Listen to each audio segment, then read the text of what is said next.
That is what I'm talking about. The Edmonton Oilers win 7-3 over the Calgary Flames. 19-13 on the year. Man, was this a game that they needed to win, and boy, did they pull it off better than I expected them to. I did not expect another game like this, especially with how the Flames were playing under Daryl Sittler, but we get a very similar game to the one that we got a couple weeks ago against Calgary. Honestly, let's talk about it. Let's talk about what this game had to offer. Two big returns to the lineup tonight. Dominik Kahun back into the lineup. I think he was out for about a week and a half.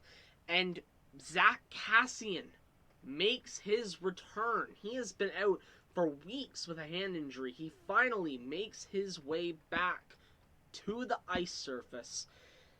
And he was actually really good in this game. He ended up getting a goal. First period, really, we're not even going to cover things that are not goals because there was 10 goals in this game, and I don't really want to talk about anything other. So the scoring kicks off for the night when McDavid gets a rebound on his own shot and then feeds it to Ryan Nugent-Hopkins, who scores. He's in the slot, gets the shot, he ends up getting the puck back in the slot, I think it was, and then just feeds it over to Nuge, who takes a minute and then puts it in the net. 1-0. Great goal scored by the big names on the team. Not really anything special to talk about here. It's same old, same old. Brett Ritchie then takes a slashing penalty. A ton of great puck movement on the ensuing power play. And then Barrie takes a slap shot from the point, and it gets tipped by Puljujärvi. It's 2-0 in this hockey game.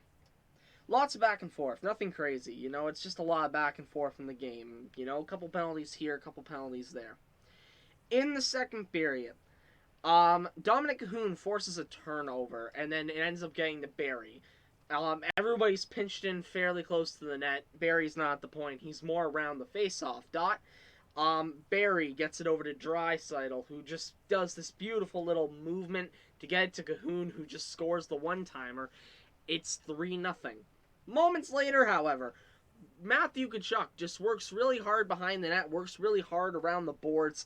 He ends up getting the puck. It gets to Elias Lindholm. He gets a little one-timer in front of the net. It's 3-1. I got a little worried here, but it wouldn't really stay as a worried for much longer. We go into the third period now. Not a lot happened in the end of the second period there.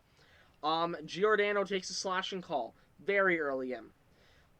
There's a scrummy play down low. The puck gets up to Barrie at the point, who feeds it to Connor McDavid, who snipes. It's a 4-1 hockey game. And at that point, I'm like, okay, this game's probably over. If I'm honest, I wasn't really invested in this game as much as other ones. This wasn't really an entertaining one for me. I was doing a lot of just sitting back, watching, looking down a bit, playing on my phone, looking back up. Honestly, whenever I looked down, a goal was scored, which is why I was trying to look down as much as possible. It felt like I looked down, and the next moment I look up, and a goal's been scored. Let's go on a bit of a speed round now. Mangiapane takes a high sticking call. Draisaitl wins the draw. He gets it over to Barrie, who gets it over to RNH, who shoots, and it gets tipped by Kassian. It's 5-1. Smith plays the puck. McDavid ends up getting it, goes end-to-end, stops up a little bit far out from the net, gets it to Darnell Nurse in the Darnell Nurse spot, and he scores. It's 6-1. Then Gordon Haas with a beautiful pass up to Kassian, who gets the rush in and scores a backhander. It's 7-1, and welcome back, Zack Kassian. And then we follow that up with 2 goals by the Calgary Flames. After losing a behind-the-net battle, Lagesson kind of fiddled with the puck a little bit too much. Mangiapane ends up being able to just throw it backwards, and Mikhail Backlund's right there. He just puts it home. It's 7-2. It sucks that this goal and the next one we're going to talk about go in because Mike Smith had a great game. I really feel like the team let him down there, and I know we won 7-3. My only nitpick with this game is the very simple fact that, once again, that full 60 minutes of consistency, it wasn't there because there were these minutes in the game where we fell apart and we allowed these 2 goals. Devin Shore takes a slashing penalty. People were arguing whether it's a slashing penalty. It's a weak one, but it is indeed a slashing penalty. Not long after the draw, just a little bit of a scrum, couple of passes around. Johnny Gaudreau gets it left-hand side, takes a slap shot. It's 7-3. That's how the game ends. And yeah, Daryl Sittler's first loss as the Calgary Flames head coach this time around, comes to the Edmonton Oilers. I feel like that's fairly fitting. This game was a pretty good game. All things considered, it was a pretty good game. It is a bit deflating to allow those 2 late goals to even happen, but we won 7-3. We got that big win that we needed to get. And now we head into tomorrow night's game against the Winnipeg Jets, second half of a back-to-back. You know what that means. Mikko Koskinen is back. Are we going to get shutout save Koskinen, or are we going to get 3 goals on 3 shots, Mikko Koskinen? I don't know. We're going to really have to see. It could go either way. You know, that's the thing with Mikko Koskinen. It's a heart attack having him in net, and I can't wait for Alex Stalock to be ready. Who knows? Maybe even Alex Stalock is ready tomorrow. I'd love to see Alex Stalock play. Apparently, he's ready. He's cleared. He could play.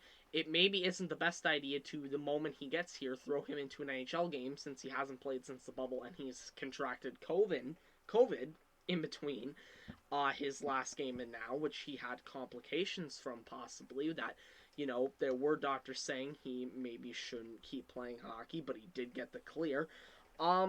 Yeah, it's interesting to see what the Oilers do with the goaltending situation in this game. Do you go with Koskinen, who you know is horrific and scary, or do you go with the guy who hasn't played in a long time? Decisions. Other than that, I don't really got much else to say. What I will say is this: I am really happy that out of all the teams we could play on the second half of a back-to-back, we get to play Winnipeg, and that's nothing about Winnipeg. They are a good team. It's just I'm thinking about it simply put. They just played against Montreal, and we just played against Calgary. We're both on the second half of a back-to-back. Both of us are equally as tired. That's the good thing about it, is that it's not like you can say, oh, one team's more rested than the other. Tomorrow night, we're going to see what these 2 teams can do in the same situation. Obviously different games, but you know what I mean. And then, yeah, like this, it's going to be interesting tomorrow night. What do you guys think? I'm going to bed. It's very late here in Ontario. It's very late. Thank you all for watching. What did you think of the game? Let me know down below. Thank you all for watching. I will see you. If you haven't already checked it out, I made a video today. It was like 4 minutes long on Ralph Krueger getting fired. I pretty much just talked about how bad I felt for depressed Sabres fans. Yeah, make sure to go check that video out. It was really annoying because I tried uploading that video and then YouTube's implemented this new check system. And apparently, this 4-minute video still is getting checked for copyright. Just the reason I'm upset and interested on what's going on that front is because it was implemented for my video I made about the Calgary game, a couple days ago, and the check was done like that, and it wasn't checking or trying to process anymore. It's still trying to process on that 4-minute video, so I don't know what's going on with YouTube. Go check out the video anyways, because you still can. Thank you all for watching. I will see you all tomorrow night. Goodbye for now.